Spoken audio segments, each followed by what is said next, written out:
কিশোরগঞ্জে মুছার বাগানের লিচু লুটপাটের অভিযোগ। নীলফামারীর কিশোরগঞ্জ থেকে মোহাম্মদ মিজানুর রহমানের পাঠানো তথ্য এবং ভিডিওচিত্রে বিস্তারিত।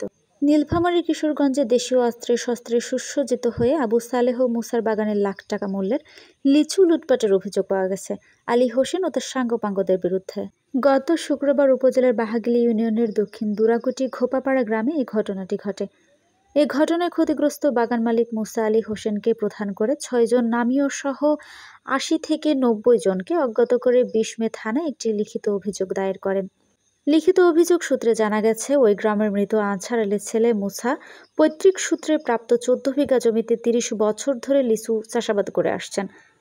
ওই ভোগ দখলীয় বাগানের ২০% জমি ভুয়া মালিকানা দাবি করেন একই গ্রামের মৃত একরামুল হকের ছেলে আলী হোসেন সহ তার ৮০ থেকে ৯০ জন ভাড়াটে দুর্বৃত্তরা দেশীয় অস্ত্রে শস্ত্রে সুসজ্জিত হয়ে খুঁটি গেড়ে জমি দখল, লিজ গ্রহীতাকে ভয়ভীতি দেখিয়ে লিচু লুটপাট সহ ডালপালা ভাঙচুর করেন। এমন ভীত কর্মকাণ্ডে লিজ গ্রহীতার পাহারাদাররা প্রাণ ভয়ে পালিয়ে যান।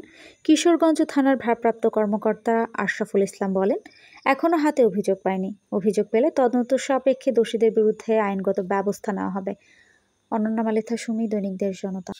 আমি তো ঢাকায় ছিলাম, আর আমি যখন ঢাকা থেকে একটা ফোন আসলো যে এরকম একটা বাগানের এরকম একটা ঘটনা ঘটেছে, আর যেটা কখনো অপ্রত্যাশিত ঘটনা, যেটা কখনো প্রত্যাশা করিনি, তখন সাথে সাথে আমি ফ্লাইটে করে চলে এসেছি। এখানে যে ঘটনা ঘটছে, আমার বাবা ছিলেন আলহাজ আনসার, মরহুম আলহাজ আনসার আলী প্রামাণিক, তার আমি একমাত্র সন্তান। তা আসলে আমার আব্বা মারা যাওয়ার পর নানা রকম মানুষ বিভিন্নভাবে একটু ক্ষতি করার সাধন করার চেষ্টা করেছিল।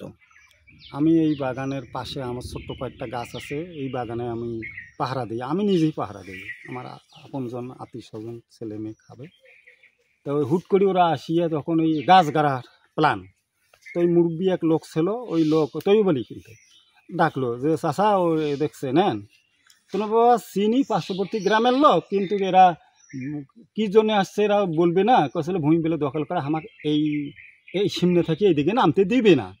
তখন ওটা ওদের অন্যায় হইতেছে, বাবা নিজের হাতে নিজের আইন তুলেন না, জমি জমার ব্যাপার, তোমার যখন কাগজেও ওকে হয়ে যাবে তোমার তারপরেও সরকারের উপর একটা কেস করতে হবে। আমি আমার ফল পর্যন্ত যতক্ষণ আমার বাগানে কোনো সমস্যা না হয়, তারপর ওরা বাগান পাইলে নেবে, সমস্যা নাই, গাছ জমি পাবে নেবে, আমার কোনো আপত্তি নেই।